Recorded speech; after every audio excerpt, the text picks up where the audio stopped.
Hey people, let's get ready with me dahil may pasok na naman. Kailangan mataas ang energy pero as usual in the morning, parang sinisisi mo na naman yung mama at papa mo. Bakit ka mahirap, Charis?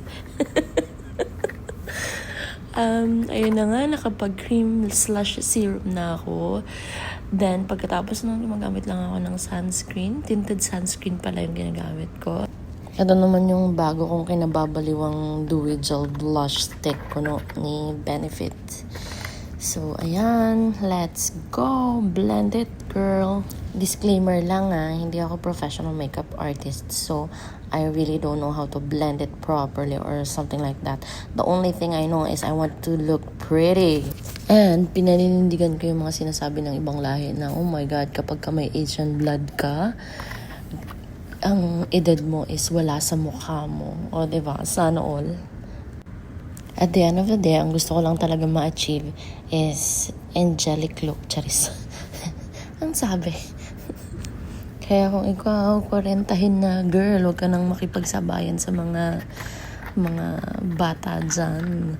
Mas marami na silang alam. Diyos ko, 13 years old, nag-highlighter na. Nakipag-agawan na sa Sephora ng highlighter. Oh my God. Nagbabasag pala. Marami akong friends dyan. Shoutout sa inyo, mga my dear friend. Salamat nga pala sa pa-sponsor. Yun talaga yung totoo. Sponsor lang, ma'am. Ayan na si Bush Brows ni UD. Salamat talaga sa nagbigay. Ano yan, in a shade dark brown. May number pa siya, girl. Pero, you will know. Pag nakita mo, you will know that's for you. Tapos, ay nako, grabe yung drama ko dun sa eyebrows ko before. Kasi, ako, perfectionist ako.